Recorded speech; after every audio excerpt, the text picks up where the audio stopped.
Bueno, pues buenas tardes. Hoy vamos a abordar funciones. La idea es, en la sesión presencial, resolver ejercicios. Espero que ustedes repasen previamente las notas que subí ahí al aula, que hayan visto los videos. También ayer por la tarde subí una lista con ejercicios que no se van a entregar.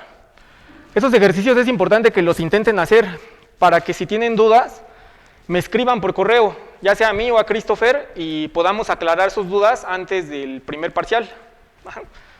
Ahora, el nivel de complejidad de los temas va subiendo. Entonces, no se atrasen, les sugiero que no se atrasen, no se pongan a estudiar 2 días antes del examen porque, pues ya mejor no estudien, ¿no? O sea, hay que ir asimilando poco a poquito todo el material. Entonces, les voy a escribir aquí un problema y ustedes, bueno, entre todos lo vamos atacando, ¿no? A ver qué se nos ocurre. Fíjense, nos dicen que el gerente de una fábrica de muebles, entonces lo voy a escribir aquí, el gerente de una fábrica de muebles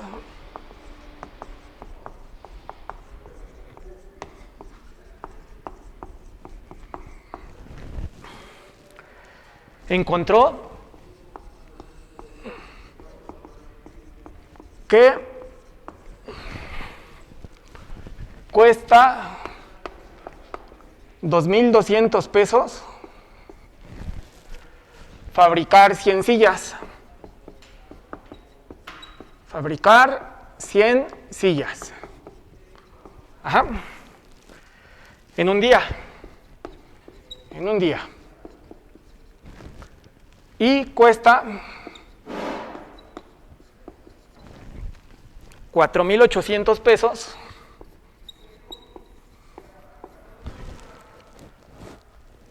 fabricar 300 sillas también en un día. En un solo día.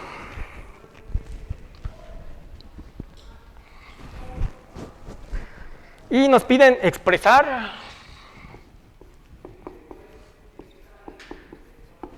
entonces nos piden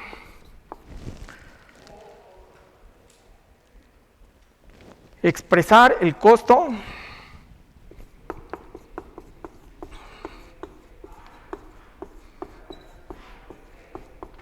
en función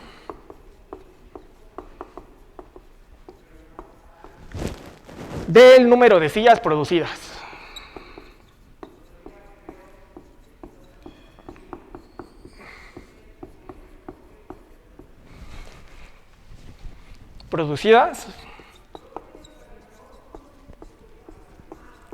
Suponiendo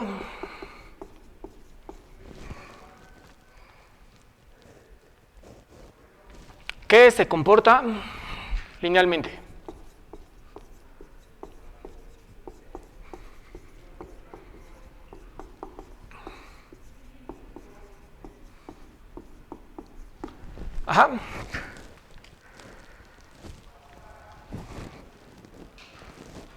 Nos preguntan también cuál es la pendiente de la gráfica y qué representa.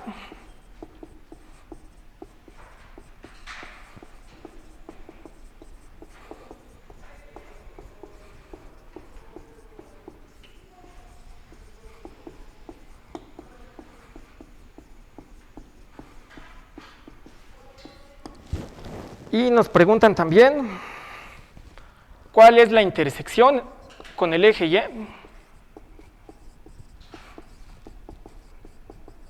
y qué representa.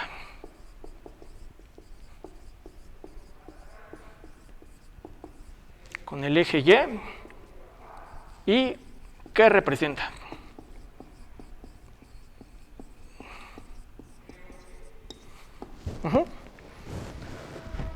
Ahora,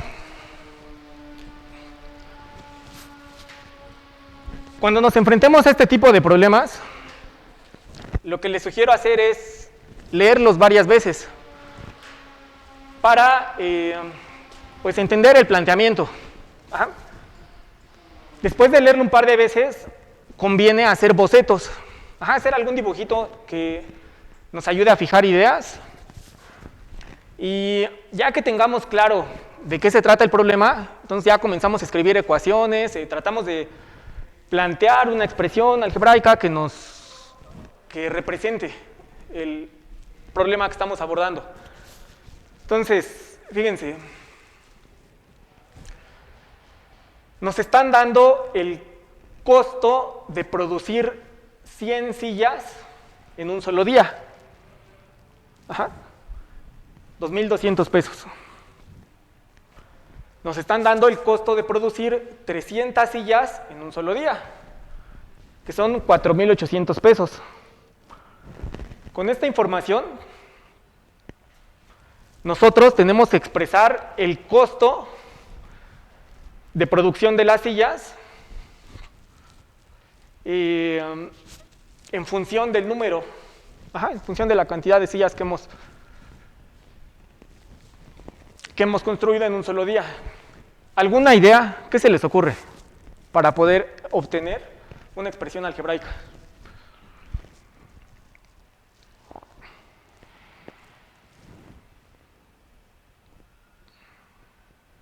Miren, un par de pistas.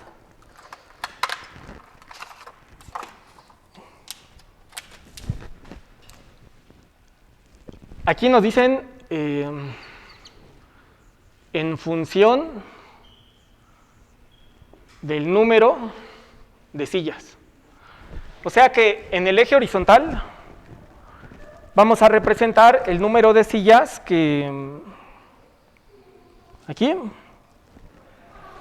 vamos a representar número de sillas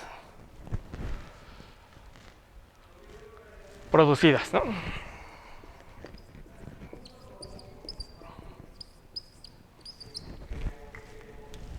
En el eje vertical vamos a colocar el costo.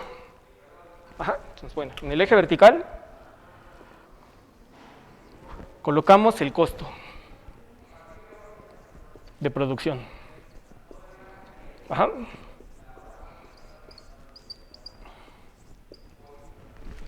Después, ¿qué otra cosa se les ocurre hacer utilizando la información que nos dan?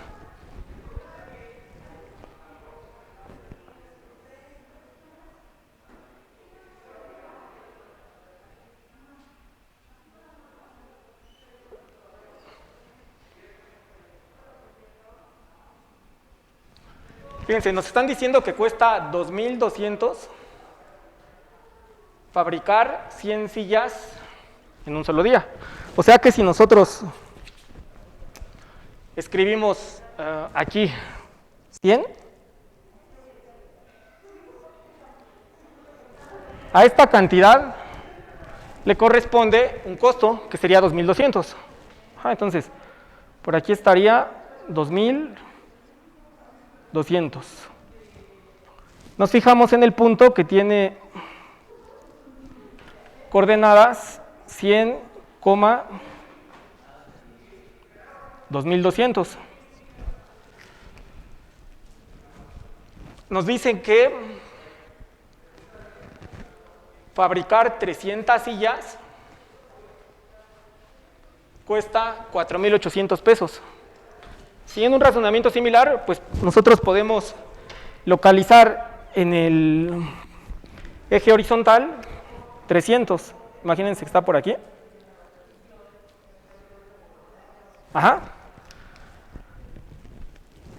A esta cantidad de sillas le corresponde un costo de producción de 4.800 pesos. Entonces, pues nos vamos a fijar en el eje vertical. Digo, mi escala está medio mal. 4.800. Y con eso determinamos otro punto, que andará por acá. Entonces este tiene coordenadas 300, 4.800. El otro tiene coordenadas 100, coma 2200. Ajá. Ahora,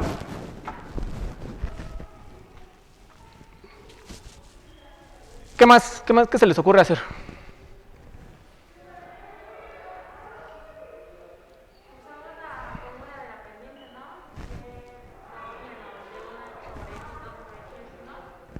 Exactamente, o sea, fíjense, dos puntos definen una línea recta. O sea, podemos trazar la recta que pasa por estos dos puntos. Ajá. Si nosotros encontramos la ecuación de esta recta, o sea, en cursos previos, ustedes han visto que la ecuación y igual a m por x más b, esto representa una recta. Ajá. Entonces, necesitamos una ecuación de este tipo que describa esta recta negra. Ahora, hay varias formas de hacerlo. Tenemos dos puntos, buscamos algo de este tipo. ¿Cómo encuentran la pendiente? ¿Se acuerdan?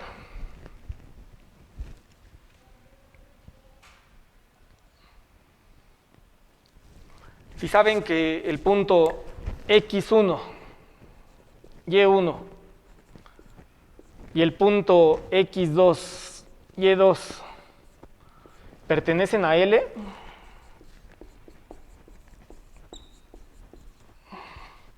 a esta recta, ¿cómo encuentran la pendiente?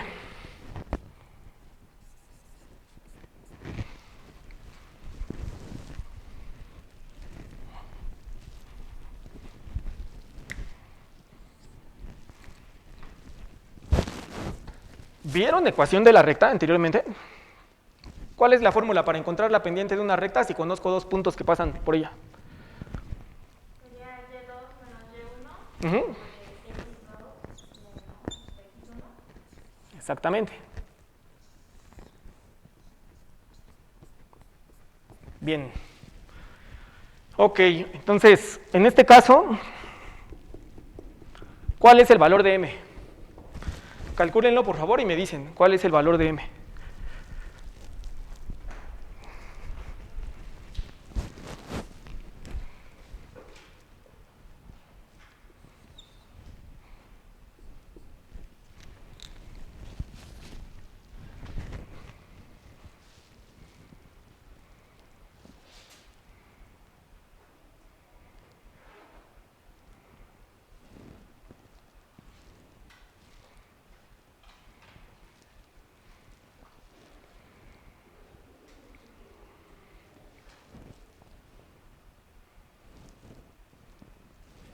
Me dio 13. Ok, entonces, vamos a ver, pues, puede ser que 300, 4800 sea x1, y1, ajá, podemos hacer esa asignación, y 100, 2200 sea x2, y2, ajá, entonces, podemos hacer la diferencia 2200 menos 4800, a ver, entonces hacemos 2200 menos 4800, dividimos sobre 100 menos 300, ¿no?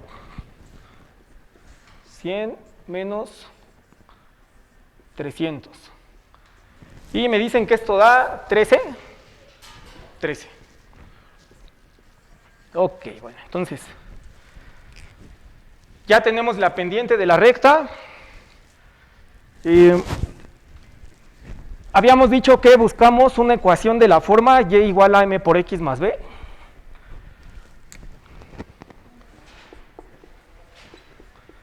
Ajá. Donde ya sabemos cuánto vale m. ¿Cómo le hacemos para determinar b?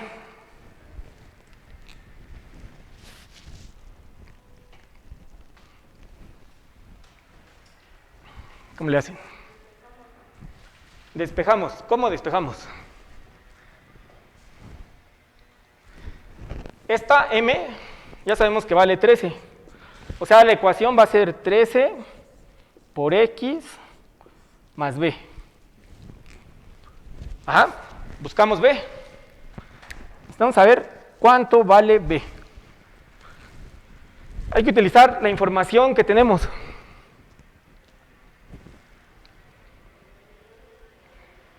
¿Cómo le hacen?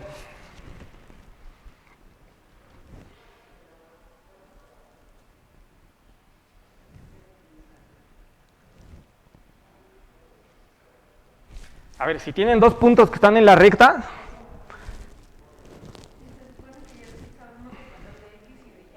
Ajá. Exactamente, exactamente. O sea, cualquiera de estos dos puntos, de los que ya conocemos las coordenadas, satisfacen la ecuación de la recta. Bueno, es de lo que estamos partiendo. Si queremos determinar la ecuación de esta recta negra, ya sabemos cuánto vale la pendiente y tenemos dos puntitos que pertenecen. Pues cuando nosotros sustituimos ya sea esta pareja o esta pareja aquí, la ecuación se satisface. O sea que vamos a tomar este puntito, y sustituimos las coordenadas aquí. O sea, nos quedaría 2200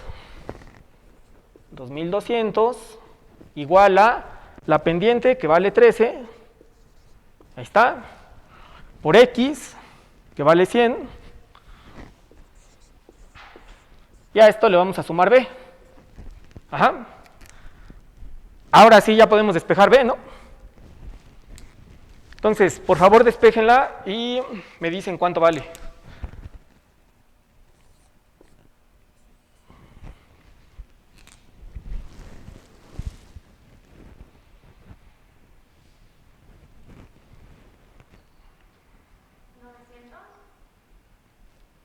¿900?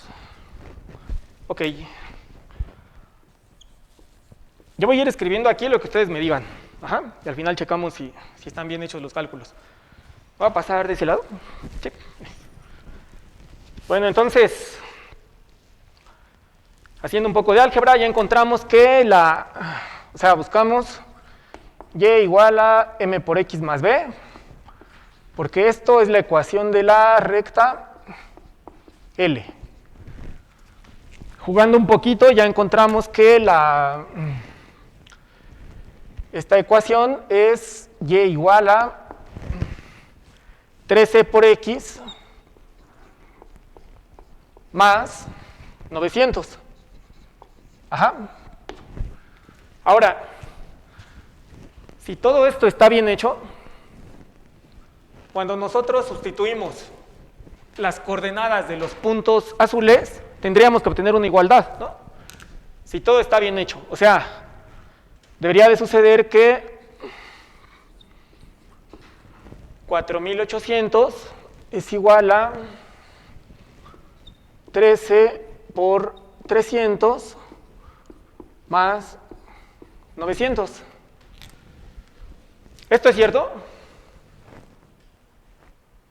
O sea, ¿aquí la igualdad se cumple? ¿Sí? ¿Sí? Bueno. ¿Qué más debería de suceder? Bueno, pues debería de suceder que 2200 es igual a 13 por 100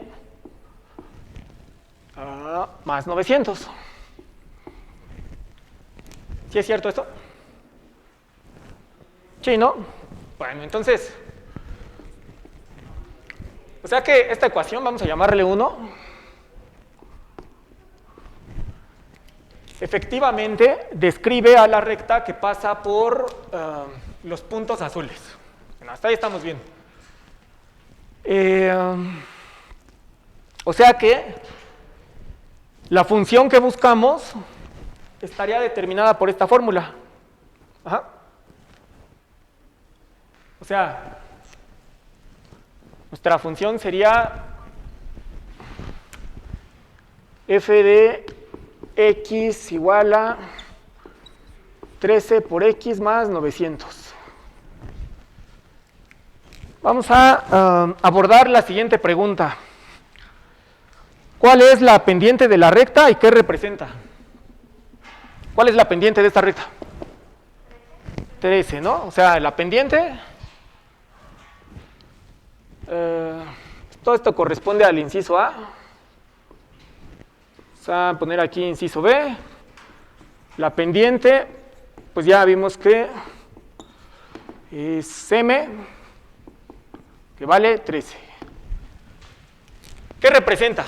¿Qué consideran ustedes que representa este valor?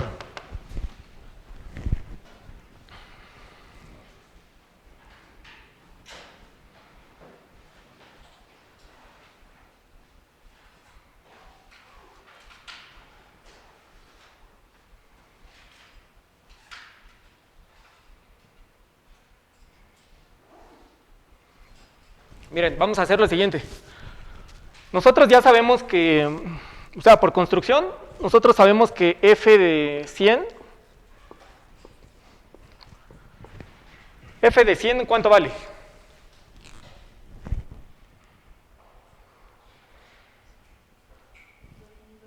2200, ¿no? F de 100 vale 2200. O sea, construir 100 sillas cuesta 2200. Bien. F de 300 vale 4800. Ajá. Para saber qué representa la pendiente, vamos a hacer lo siguiente. Aquí en el eje horizontal vamos a representar 100. Vamos a representar aquí 200. Ajá. F de 100 ya quedamos que vale... por aquí andará F de 100. Nos fijamos en este puntito. Ajá. Vamos a calcular F de 200. Ahorita me dicen el numerito exacto. Vamos a calcular F de 200.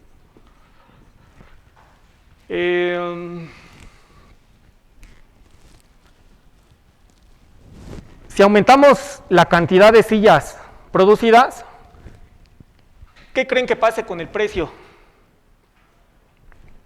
O sea, F de 200, ¿creen que sea más grande o menor que F de 100?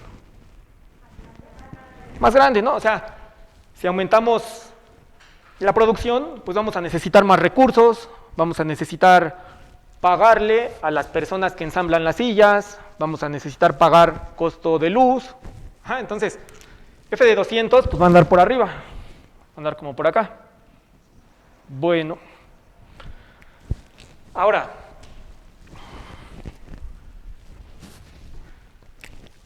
entonces, aquí estará la recta. Por aquí va la recta L.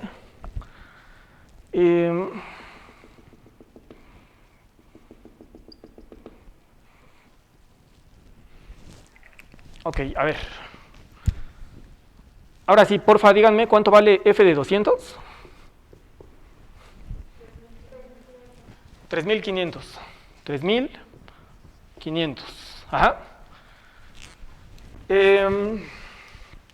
Cuando ustedes calculan la pendiente de una recta, lo que hacen es, se fijan en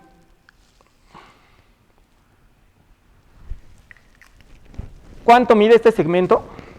Ajá, estamos fijando en cuánto mide este segmento. Y eso lo vamos a dividir entre cuánto mide este segmento. Ajá.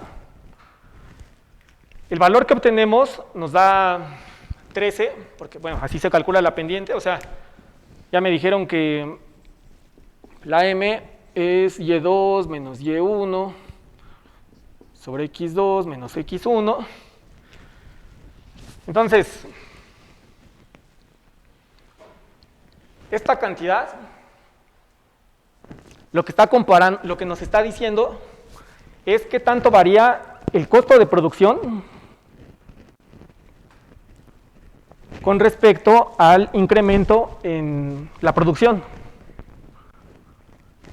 O sea, en este caso, que estamos incrementando la producción en 100 unidades, el incremento en el costo de producción es 13 con respecto a esto. O sea, si ustedes hacen la diferencia, 3.500 menos 2.200, 3.500 menos 2.200 sobre 200 menos 100, esto les va a dar 13, esto les va a dar 13. Ahora, al ser pendiente positiva, pues va a ir creciendo. Este número indica qué tan pronunciada es la inclinación. O sea, nos da una idea de, pues como que, entre comillas, qué tan rápido crece el costo de producción con respecto al incremento en la cantidad de sillas producidas.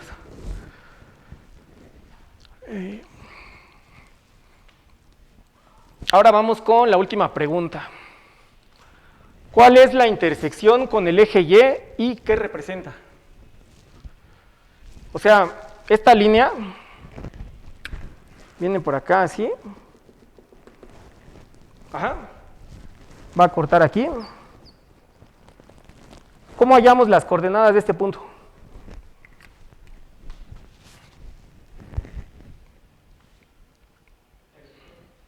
¿Mande?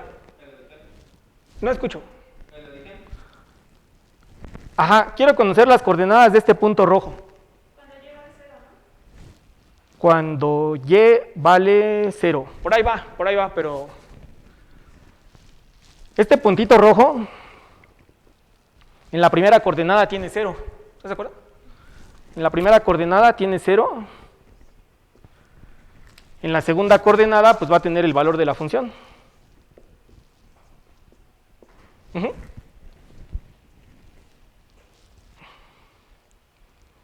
Entonces, ¿cuánto vale la intersección con el eje Y?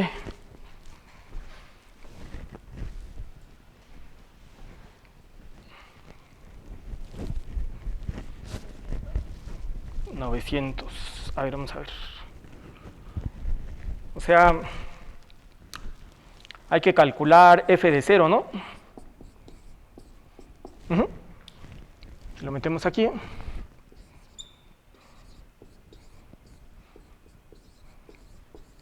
Tenemos 900. O sea, este punto rojo tiene coordenada 0,900.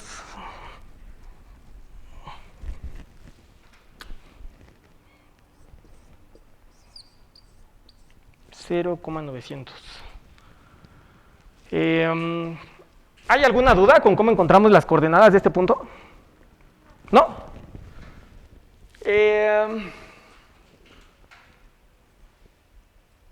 ¿Qué representa?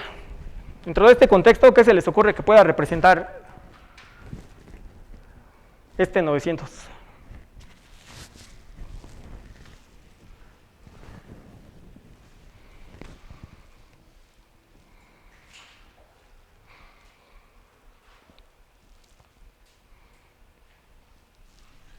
Voy a pasar de este lado.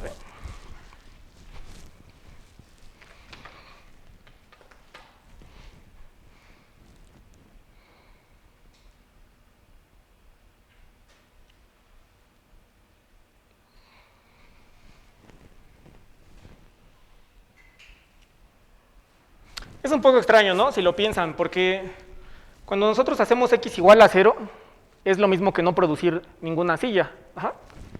Entonces, como que de alguna forma ese 900 lo que nos está dando es el costo que tiene producir 0 sillas. O sea, digo, de entrada es un poco extraño. Yo pienso que en este contexto tendría que ver con quizá algún costo fijo que ya involucra como que el tener todo este taller, ¿no? Quizá algo que contempla la renta del taller o algo así. Sí, es un poco extraño, o sea, ya leyendo bien la pregunta. Ok, pero bueno. ¿Hay alguna duda antes de pasar a otro ejercicio? ¿No? Bueno, entonces voy a borrar esta parte de aquí. Déjenme ver.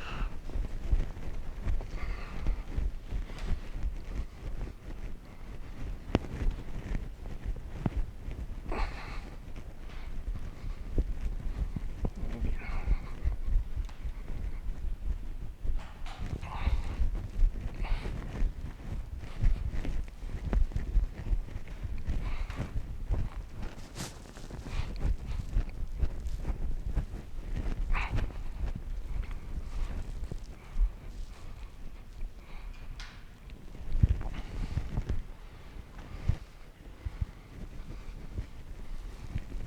Ok, a ver, déjenme ver.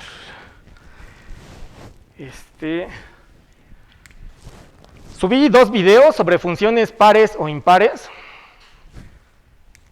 Entonces, a ver, vamos a ver qué pasa con funciones pares e impares. Ajá. ¿Cuál es la idea? La idea es, dada la gráfica de una función,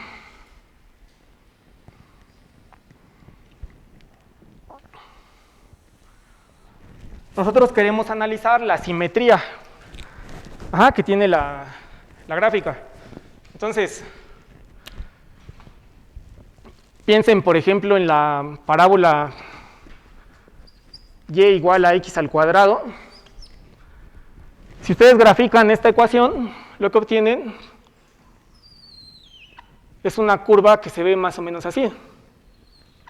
Ajá. O sea, esta curva roja es simétrica con respecto al eje y. Es decir, si nosotros como que doblamos el plano cartesiano aquí en el eje vertical, lo que va a pasar es que la porción que queda del lado derecho se va a empalmar con la porción que queda del lado izquierdo. Ajá. Dicho de otra forma, si nosotros nos fijamos en la función f de x igual a x al cuadrado, lo que va a suceder es que toma el mismo valor en un número y en su simétrico, en su inverso aditivo, ¿no? Si lo quieren ver así. O sea, vamos a tener algo así. Es decir, f de 2 es lo mismo que f de menos 2. ¿A cuánto es igual esto? A 4, ¿no? Bueno, entonces, las funciones que satisfacen esta propiedad de simetría se llaman funciones pares. Entonces, voy a escribir aquí, y igual a f de x es par, si f de x es igual a f de menos x para todo x en el dominio de la función. Ajá. Esto pasa para todo x en el dominio de la función. Ahora, hay otro tipo de simetría, y esa es con respecto a una rotación. O sea, aquí reflejamos, tienes función par. Hay otro tipo de simetría, piensen, por ejemplo, en la función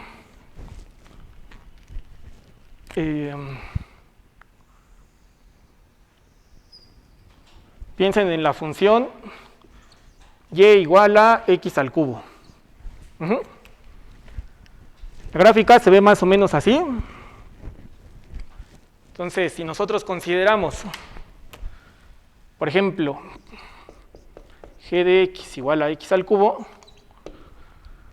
¿cuánto vale g de 1? G de 1 vale 1.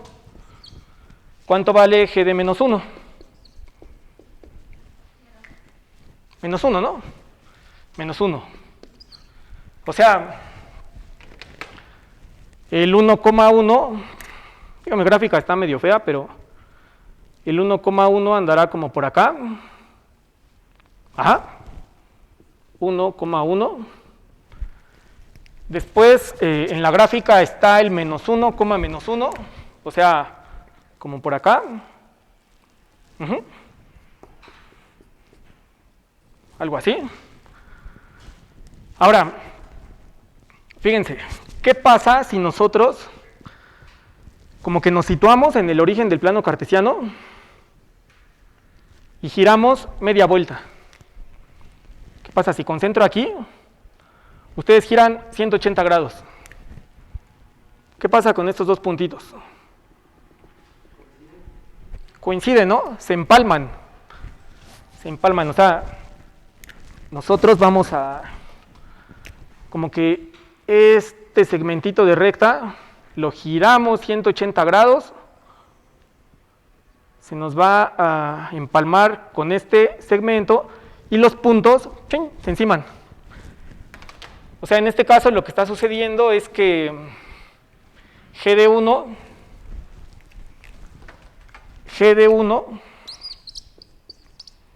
es igual a menos G de menos 1. Digo esto, a ver, si paso el menos del otro lado, lo voy a escribir de esta forma, miren. Lo que quiero decir es que esto. Esto es lo que quiero decir. Ajá. Digo, esta igualdad es cierta, ¿no? Aquí el G de 1 ya habíamos quedado que vale 1. Esto ya habíamos quedado que vale menos 1. Entonces la ecuación es cierta. Bueno.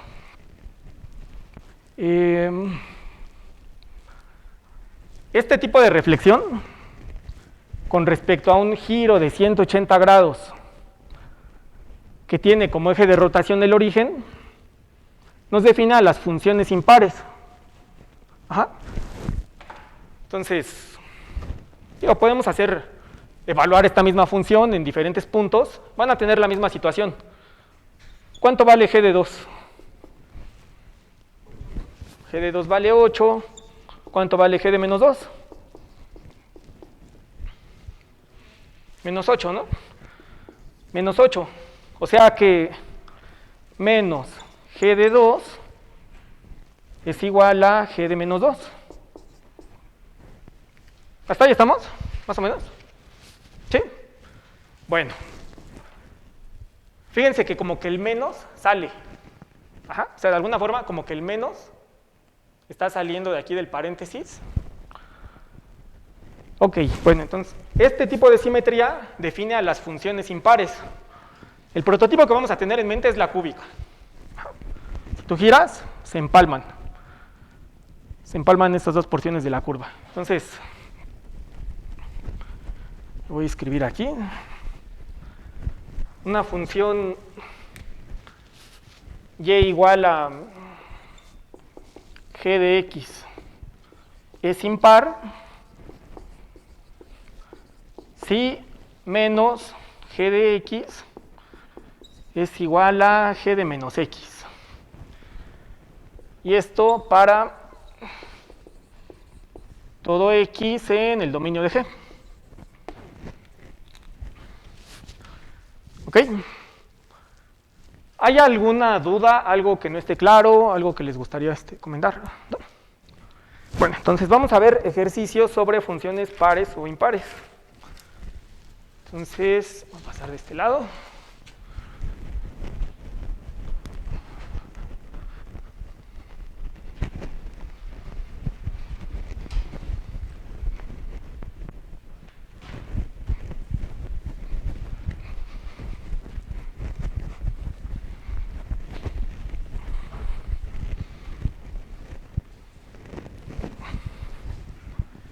Entonces, a ver, nos piden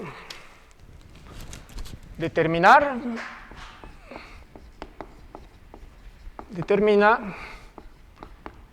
si las siguientes funciones son pares,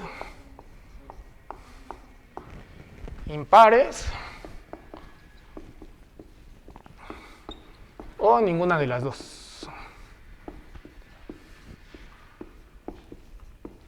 Entonces, les voy a escribir aquí las funciones. Entonces, la primera que nos dan es f de x igual a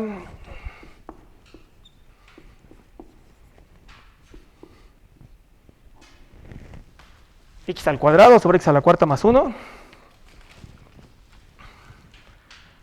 La segunda que nos dan es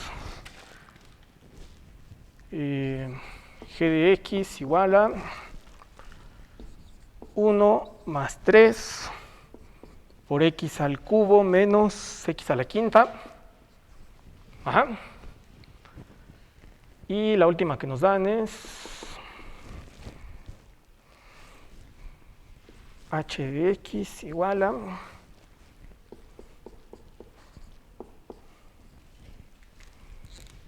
ok. Y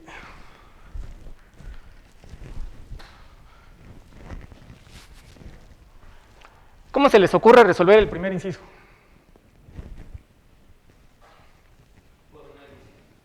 ¿Mande? ¿Con una adición? No escucho bien. No escucho bien. ¿Por qué? Dividiendo 2.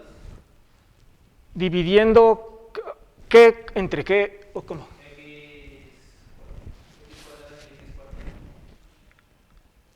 A ver, vamos por partes. Fíjate.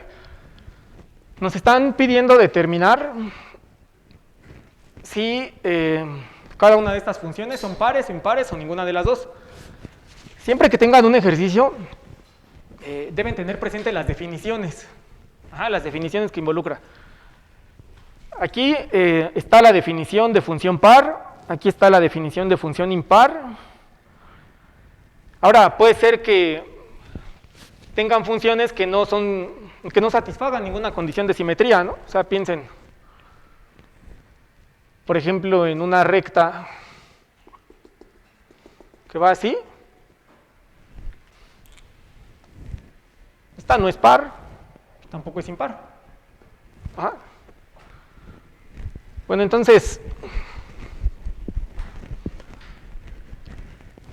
quizá algo que podríamos hacer, así dime. Ajá, esa es una muy buena idea, ¿no? Algo que podemos hacer para aproximarnos al problema es evaluar esta función en dos puntos que sean simétricos, ¿no? O sea, que sea uno el inverso aditivo del otro y ver qué pasa.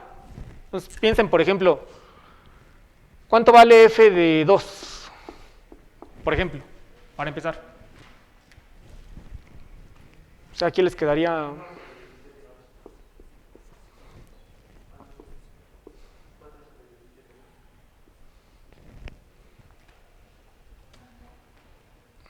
...4 sobre 17, ¿no? 4 sobre 17. Ahora, para este punto en particular, sucede que esto coincide con f de menos 2. Exactamente, exactamente. O sea, si lo hacemos por separado, digamos, o sea, al evaluar f de menos 2, pues vas a tener aquí cuadrado, aquí vas a tener cuarta, entonces te quedaría menos 2 a la cuarta más 1 sobre menos 2 al cuadrado. Ajá. Y los menos, como tienes exponente par, pues esto da 4, ¿no? No, no se cancelan. ¿Mande? Pues lo que puedes decir es que estás usando las leyes de los exponentes, porque esto tú lo puedes ver como menos 1 al cuadrado por 2 al cuadrado. Abajo te quedaría menos 1 a la cuarta, 2 a la cuarta, el 1 estará ahí. Y ahora, esto, ¿cuánto vale? ¿Esto cuánto vale? obtienes exactamente esto, ¿no? Ujú. Bueno, entonces, esta igualdad sí se cumple. Quitamos los signos de interrogación. Ajá. Ahora, ¿creen que digamos, este argumento, esta explicación que hicimos, sirva para cualquier valor de x? ¿Sí o no? Sí, ¿no? Ok, otra pregunta. ¿Cuál sería el dominio de la f?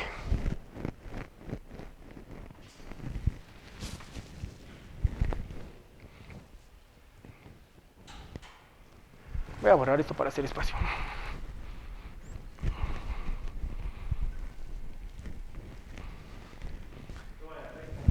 ¿Por qué?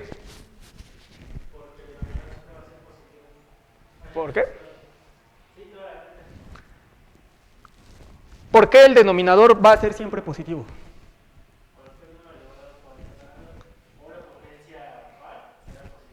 Exactamente.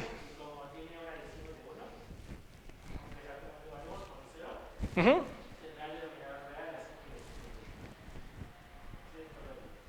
Exactamente, exactamente lo que dijo el compañero. O sea, fíjense, nosotros ya mencionamos que tenemos problemas cuando el denominador se anula. Ajá. O sea, digamos, como que nos preguntamos, ¿existe x tal que x a la cuarta más 1 es igual a 0? Ajá. Como que esa es la pregunta que está de fondo. Si fuera así, o sea, ¿qué pasaría? Bueno, pues que x a la cuarta más 1 igual a 0, esto significaría que tienes un número que al elevarlo a la cuarta potencia te da menos 1. Eso no puede pasar, porque tienes digo, esto lo puedes ver como x al cuadrado. O sea, como tienes exponente par, nunca vas a poder obtener esta igualdad. O sea que el dominio de la f es toda la recta real.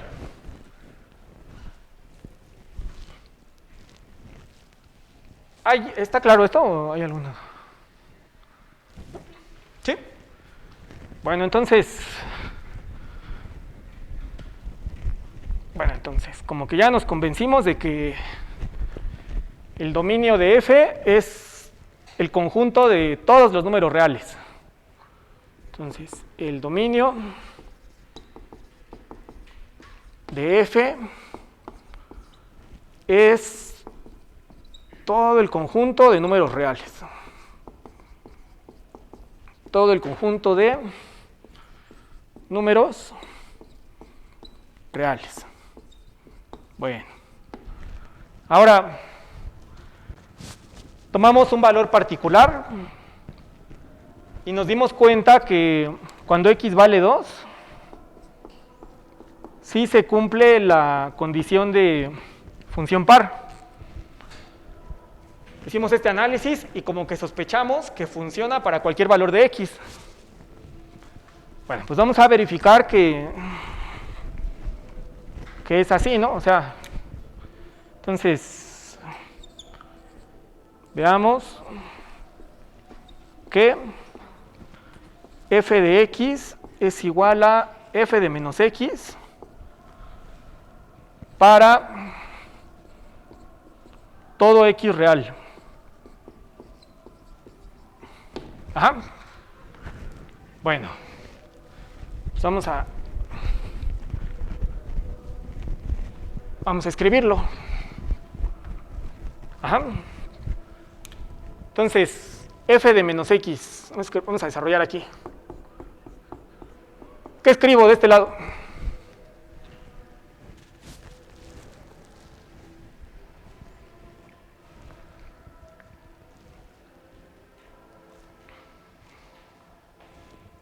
O sea, queremos comprobar que esta condición se cumple.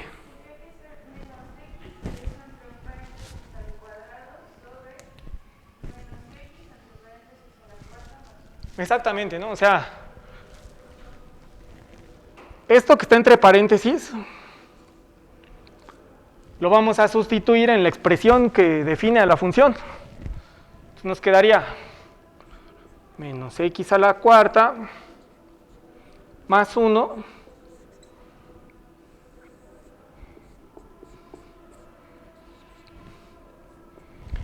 después, ¿qué más hacemos?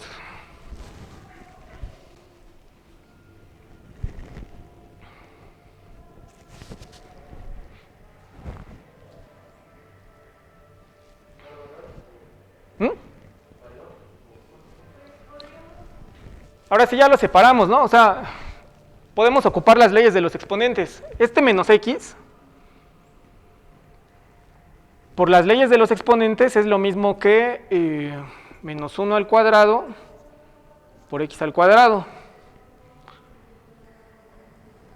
Lo que está en el denominador lo pueden escribir como menos 1 a la cuarta por x a la cuarta. Vamos a sumar 1. Ok, ¿qué más? Pues ya, ¿no? Acabamos de ver que menos 1 al cuadrado nos da 1, o sea que esto sería x al cuadrado sobre x a la cuarta más 1. Y esto es precisamente f de x. Si se fijan en toda la cadenita de igualdades, pues ya tenemos esto, ¿no? ¿Sí? Bueno, entonces vamos con la otra función que escribí. Voy a borrar esto.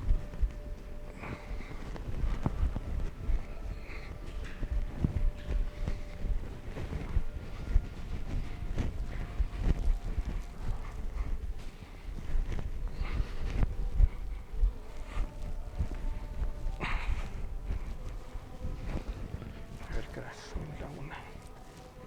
Ay, lo puse allá.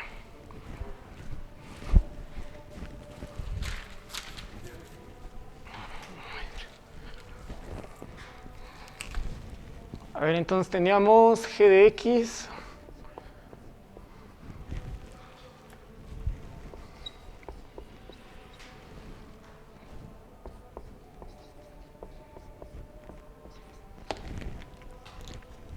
¿qué les dice su intuición? ¿Es par, impar o impar? ¿Cómo le hacemos? Otra vez, recuerden siempre tener claras las definiciones. Ajá. Nuestra intuición nos dice que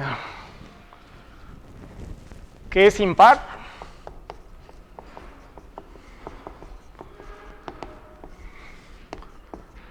Entonces, pues tenemos que recordar qué es lo que nos dice nuestra definición. O sea, que g de menos g de x es igual a g de menos x para todo x en el dominio. ¿Cuál es el dominio de g?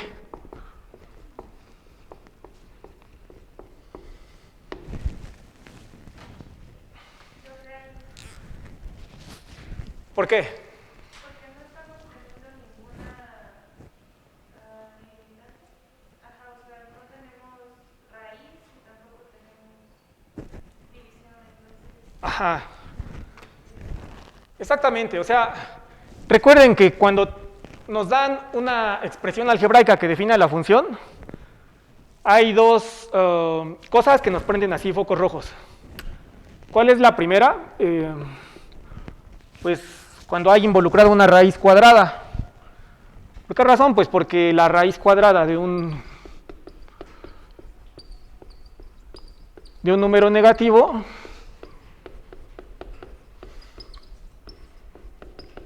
esto no es un real. Ajá.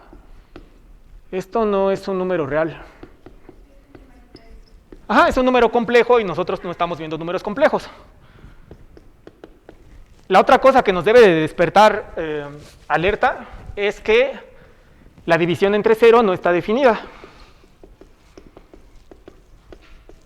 La división entre 0 no está definida.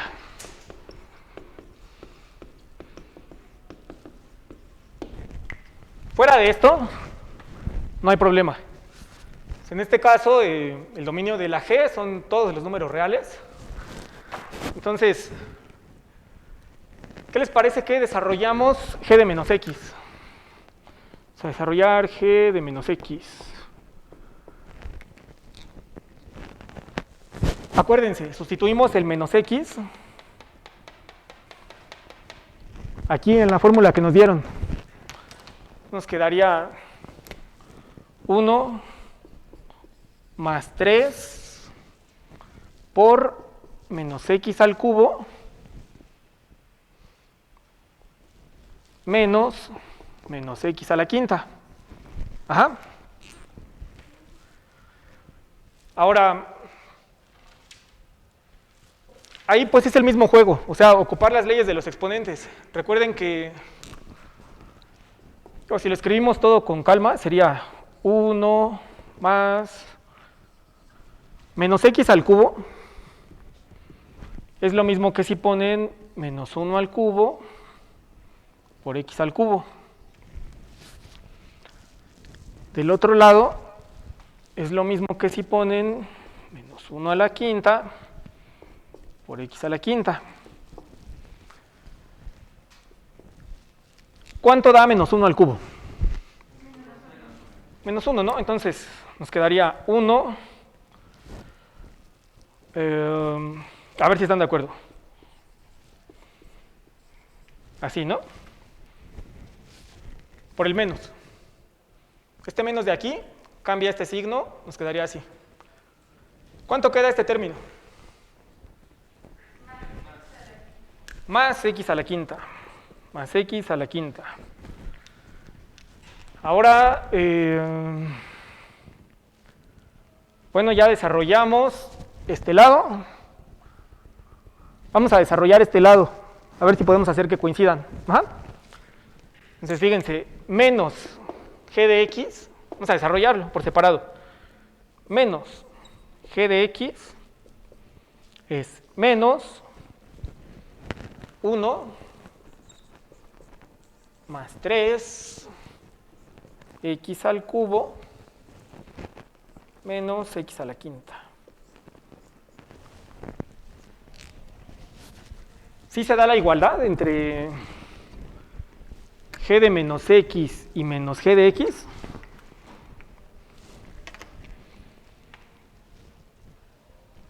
¿Qué piensan? Acuérdense que cuando tienen un menos fuera de un paréntesis, les afecta a todos los términos. Ajá, o sea, nos va a afectar aquí.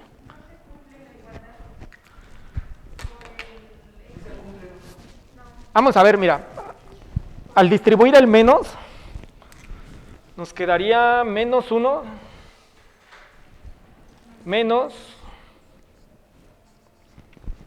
ahí está, más. Ajá. ¿Son iguales o no? ¿No, verdad? Ok, entonces no son iguales. O sea, menos G de X es, cuando quieren negar algo, usan una diagonal diferente de G de menos X.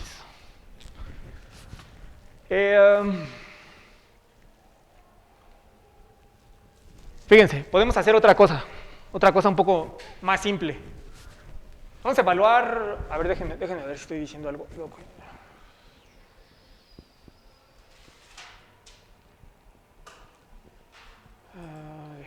Déjenme ver.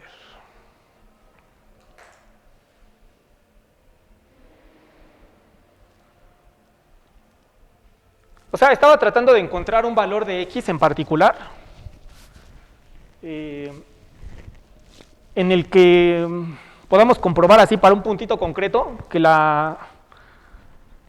o sea, que no es una función impar. Estaba pensando en algún número fácil, quizá en 1, por ejemplo.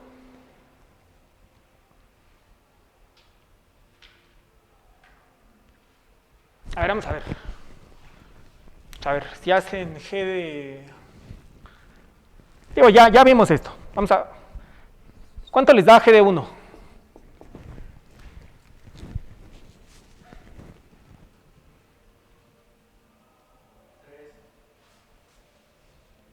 Tres, ¿no? 4 menos 1, 3. ¿Cuánto da G de menos 1?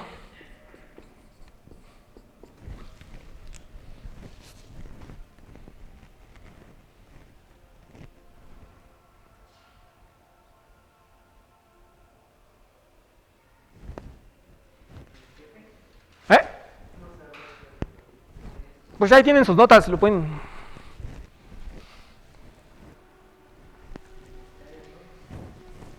A ver. Hacemos G de menos 1. Hay que sustituir aquí menos 1. Nos quedaría 1 más 3 por menos 1 al cubo menos menos 1 a la quinta. Ajá. Cuando simplificamos nos quedaría 1 menos 3, ¿no? Menos 3. ¿Esto cuánto da? Más 1, ¿no? ¿Esto cuánto es? Menos 1. Entonces, fíjense. Calculamos G de 1. Calculamos G de menos 1. Y pues igual, o sea, no cumplen la condición para que G sea par. O sea, el inverso de G de 1 es menos 3. Y esto es diferente de G de menos 1, que vale menos 1.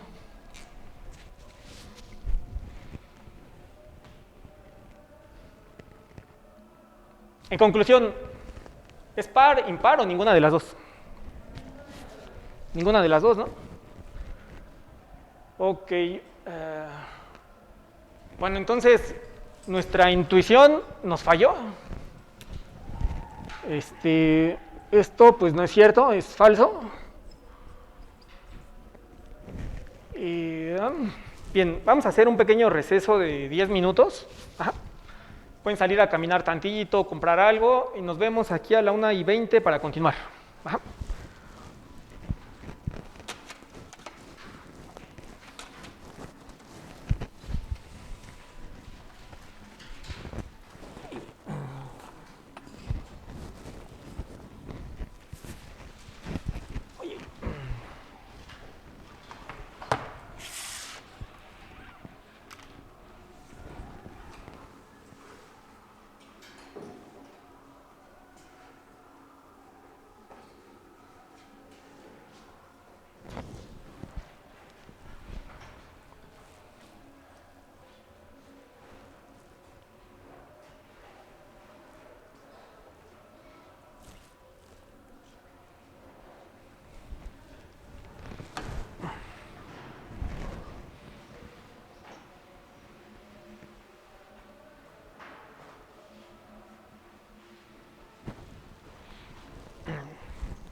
¿Puedo borrar esta parte de aquí? Sí. Sí. Sí.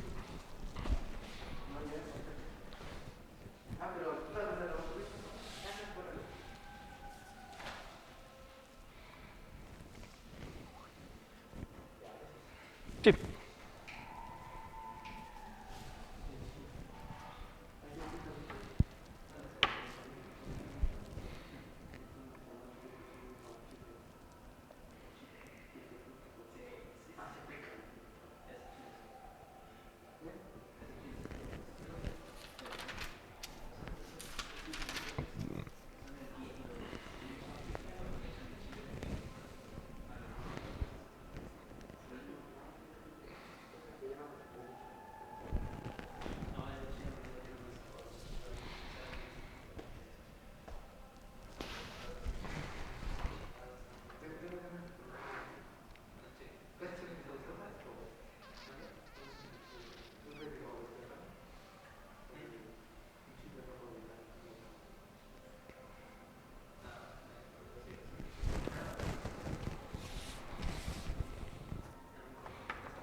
¿Mandé?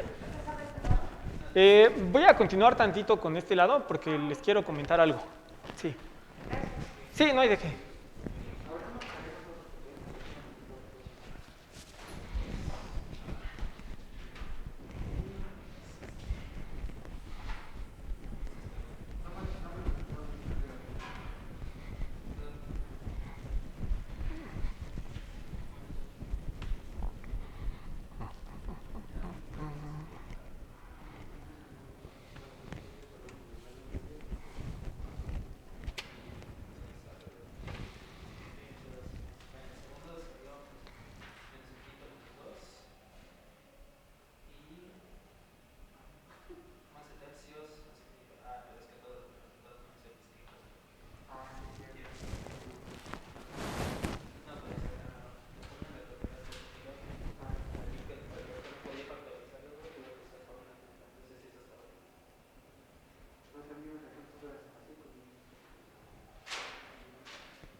Mañana van a tener asesoría con Christopher, que es el asistente del curso.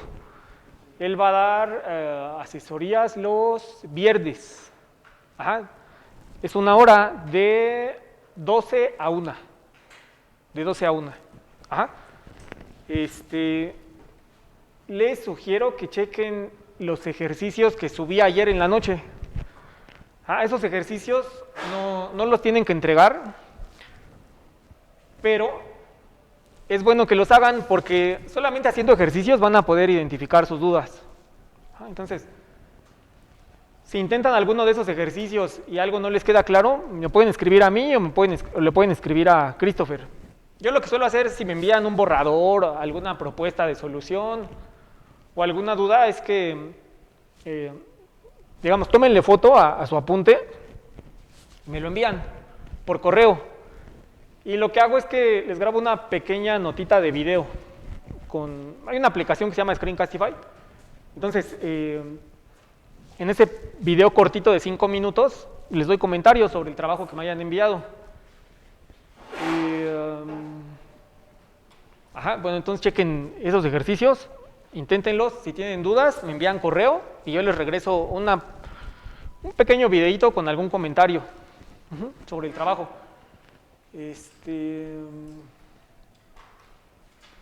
Y si tienen dudas, pues adelante. Digo, yo entiendo que están tomando el curso, o sea, ¿cómo decirlo? A veces, cuando uno es estudiante, no se anima a plantear las dudas. Y en realidad todo el grupo tiene un montón de dudas, pero nadie las expresa. Y luego ya pasa el tiempo y dices, bueno, en realidad no pasa nada si uno pregunta, ¿no? O sea, para empezar, pues se trata de que uno les aclare las dudas, ¿no? O sea, ese es mi trabajo. Entonces no me voy a enojar si me preguntan algo, sería algo, pues, irracional, ¿no? De mi parte. Y no pasa nada, o sea, si algo no les queda claro, pregunten. En la medida de mis posibilidades, pues trataré de aclarar la duda que tienen. Y, bueno, entonces vamos a ver.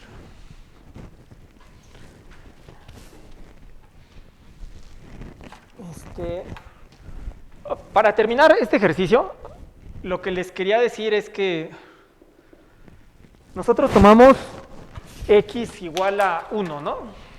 O sea, nosotros hicimos este desarrollo, esto de aquí, con x igual a 1. Y nos dimos cuenta de que no se cumple la condición que define a las funciones impares. Con eso basta para concluir que la función no es impar. O sea, si encuentran un solo numerito en el que falle, ya, con eso ya pueden concluir que no es impar. Con un solo numerito que encuentren. Por otra parte, si quieren demostrar que es impar, tienen que hacer el desarrollo pues así en general. Ajá. No sé si más o menos me explico. Es como que una pequeña diferencia. Si yo quiero demostrar que algo es impar, pues me voy a tomar cualquier x, así un x abstracto, un x cualquiera, desarrollo ambos lados y tengo que concluir que son iguales. Y así puedo concluir, pero para demostrar la negación de esto, basta encontrar uno que no satisfaga. Con uno que encuentres, ya demostraste la negación. Entonces, o sea, en este caso, cuando x es igual a 1, o para x igual a 1, sucede que esta igualdad no se da, ya lo vimos ahí. O sea, menos g de 1 es diferente de g de menos 1. O sea que no es par. Y también sucede que g de 1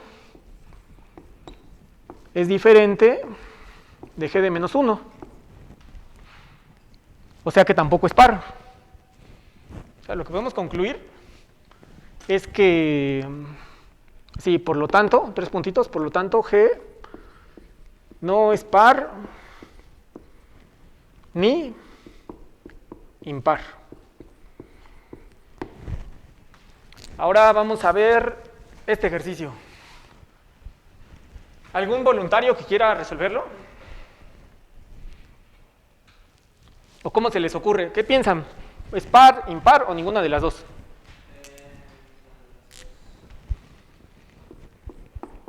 ¿Mandé? ¿Ninguna?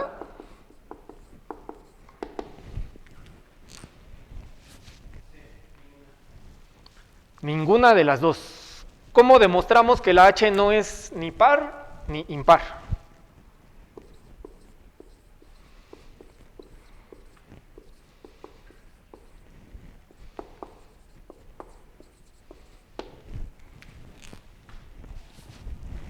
A ver, vamos por partes. ¿Cuál es el dominio de h?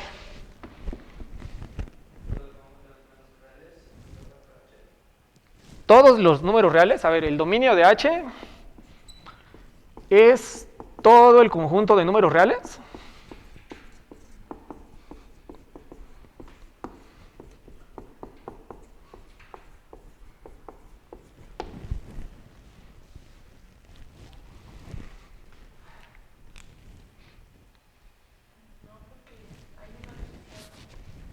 Ajá. ¿Cuándo hay problemas?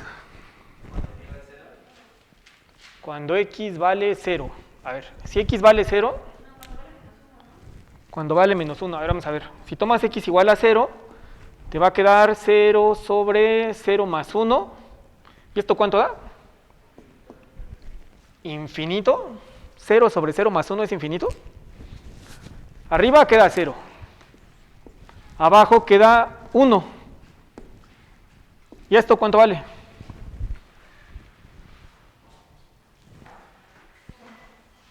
¿0 sobre 1? 0. 0, ¿no? O sea, cuando tienen el 0 en el numerador, el resultado es 0. Esto lo pueden comprobar, pues si pasan el 1 del otro lado. O sea, digo, pueden comprobar que esto es cierto, porque si pasan el 1 del otro lado, obtienen una igualdad. 0 es igual a 0 por 1. Esto es cierto. Cuando x vale menos 1, fíjense, nos quedaría menos 1 sobre menos 1 más 1. Arriba queda menos 1, abajo queda 0. ¿Y esto cuánto da?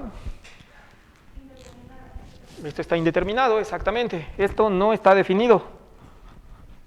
¿Ok? Esto no está definido.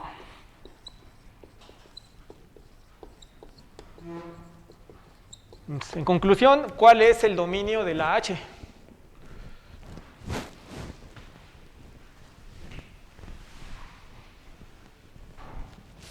Aquí me equivoqué. Cuando x vale menos 1, perdón, esto está mal.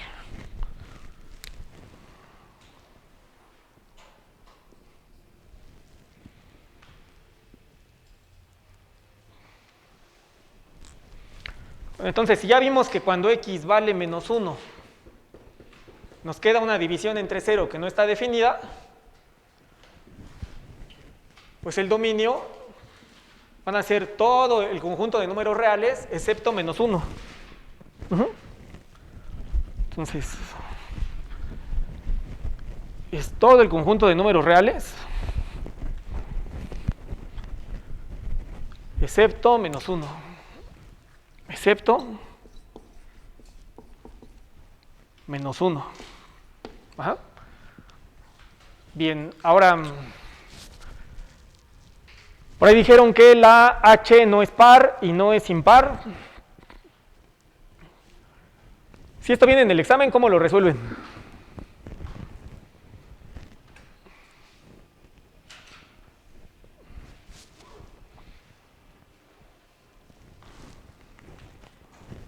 Para determinar si es par o impar, Ajá.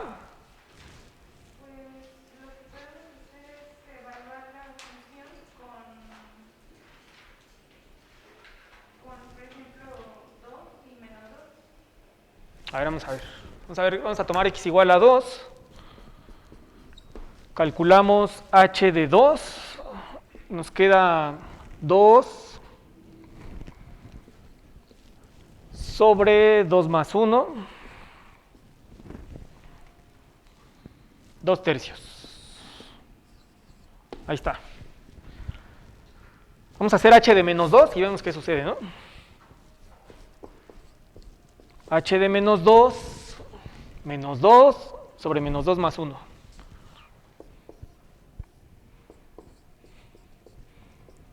¿Cuánto da esto?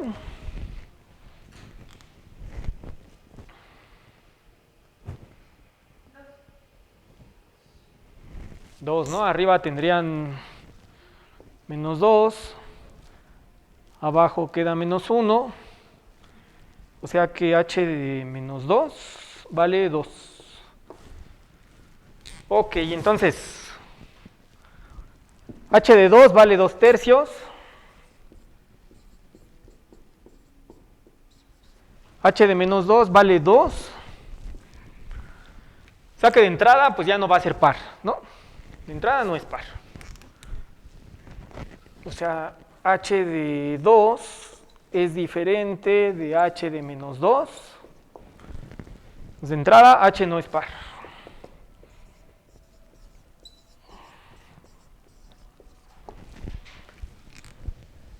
Para determinar si es impar o no lo es, pues tendríamos que comparar menos h de 2 esto lo tendríamos que comparar con h de menos 2. ¿Es igual o es diferente?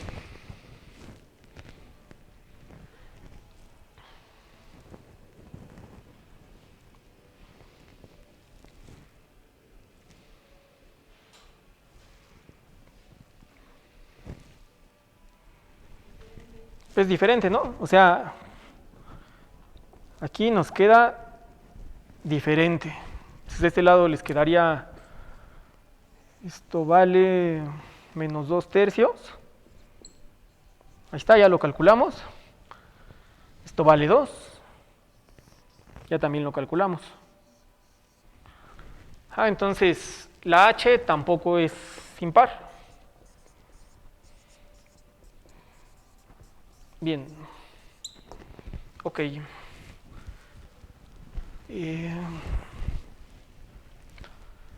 Bueno, antes de terminar, vamos a ver funciones definidas por secciones y ya con eso terminamos el día de hoy.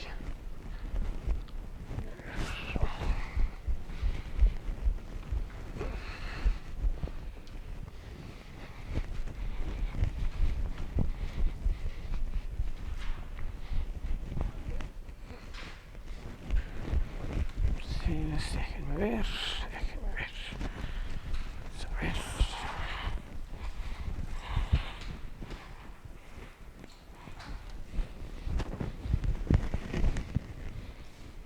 Entonces, saber funciones definidas por secciones. Ok, estas son funciones definidas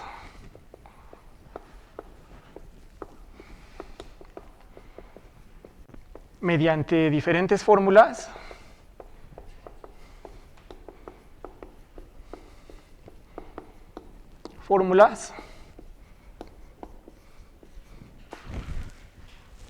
en distintos tramos de sus dominios.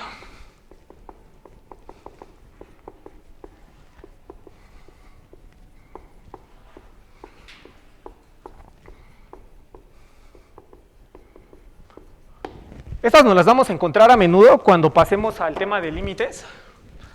Entonces, ¿a qué me refiero? Piensen en aquí tienen el plano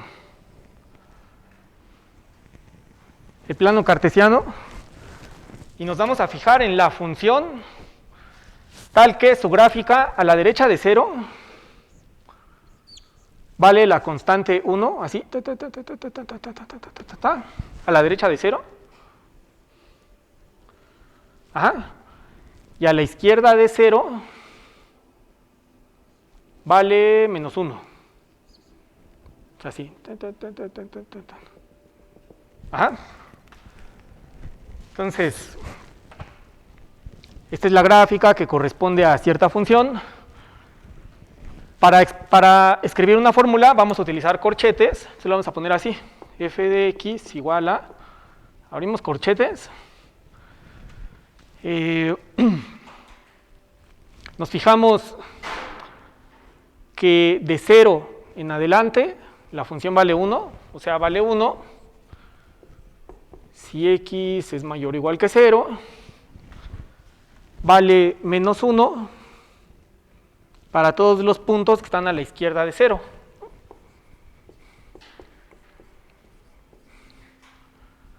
Entonces, les digo, este tipo de funciones surgen cuando uno está estudiando límites o derivada, que son los temas que vamos a ver más adelante. Otro ejemplo de una función definida por secciones es el valor absoluto. No sé si anteriormente han trabajado con este concepto. ¿Alguien recuerda qué es el valor absoluto de un número?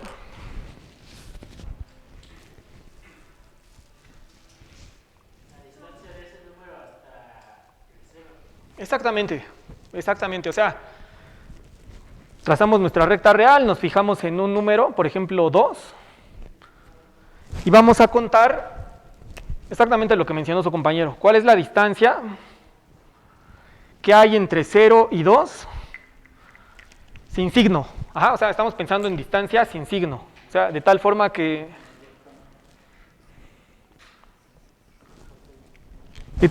un número y su inverso aditivo van a tener el mismo valor absoluto. Ajá, o sea,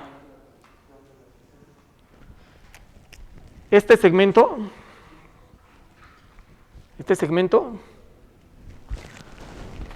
mide exactamente lo mismo que esto de aquí. Es decir, valor absoluto de 2 es lo mismo que valor absoluto de menos 2, y ambos valen 2. Ahora,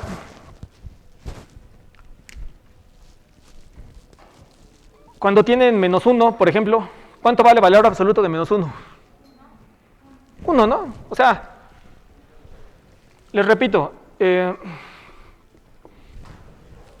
solamente vamos a tomar la distancia sin signo, entre comillas, por eso se llama absoluto, entre 0 y el número dado.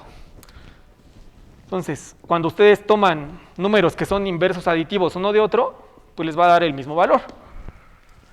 ¿Qué les dice su intuición? ¿Qué pasa si uno toma un número negativo? Vamos a ponerle A. Cuando A es negativo, ¿qué pasa con su valor absoluto?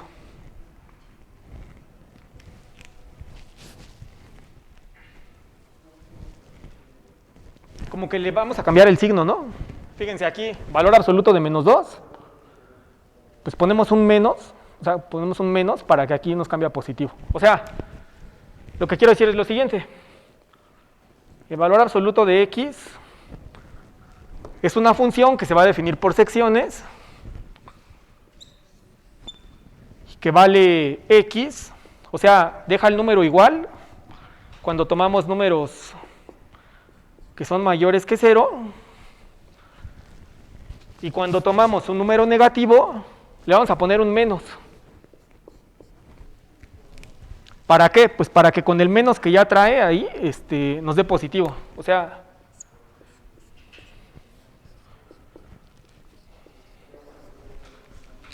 más o menos, me explico con cuál es la idea del valor absoluto. Ahora, ¿cuánto vale valor absoluto de 0? ¿Cuánto les? 0, ¿no? Valor absoluto de 0 vale 0.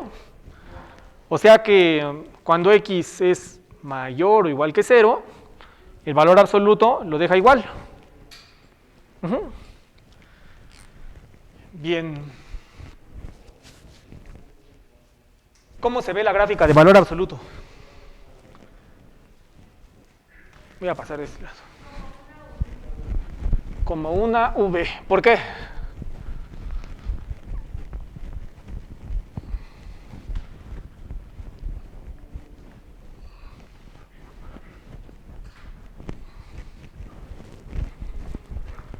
A ver, déjenme ver.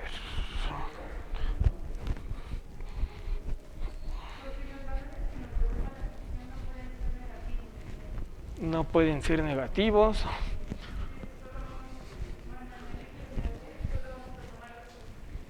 A ver, vamos a ver. O sea, quedamos que la función valor absoluto de x vale x cuando x es mayor o igual que 0, vale menos x cuando x es menor que 0. Si nosotros queremos hacer la gráfica, pues vamos a tomar el plano cartesiano.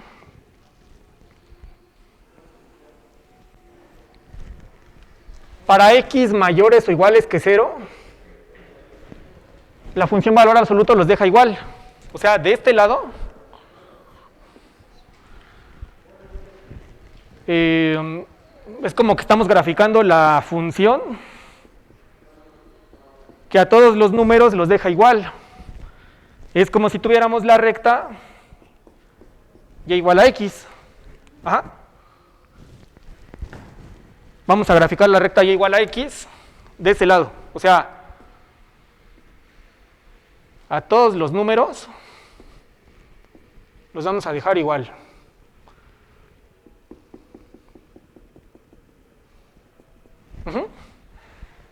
Del lado izquierdo, ¿cómo se va a ver la gráfica? ¿Cómo se les ocurre que se vea?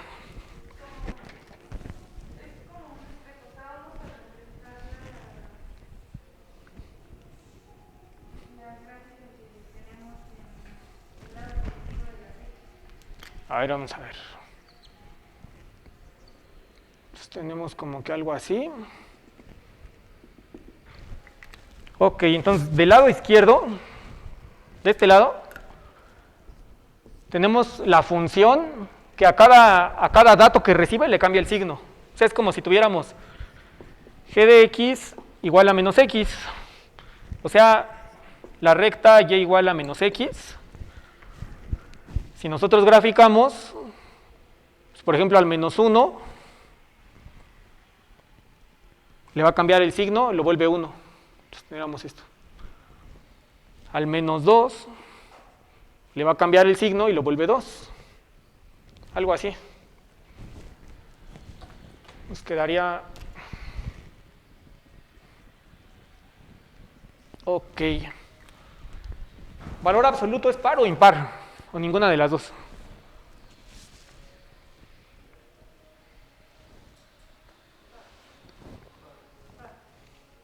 Par, ¿por qué?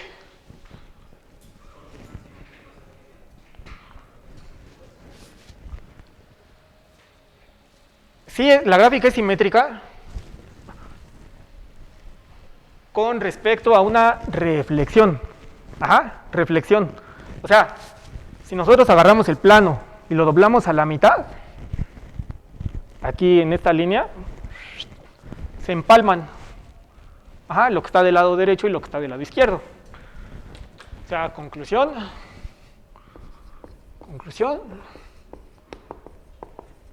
Valor absoluto de x es una función par. Es una función par. Ajá. Ahora les dejo esta pregunta. Vamos a ver. Tomen g de x igual a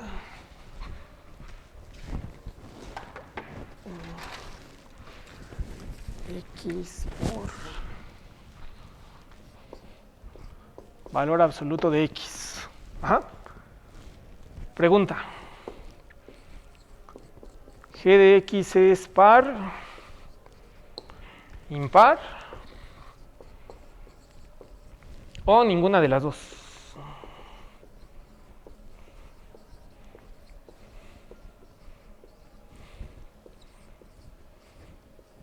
Ajá. Entonces, pues resuelvan este problema por si acaso viene en el examen. Y pues eso sería todo por hoy. Ajá. Nos escuchamos la siguiente semana en videoconferencia. Bueno, gracias por su atención. Sí.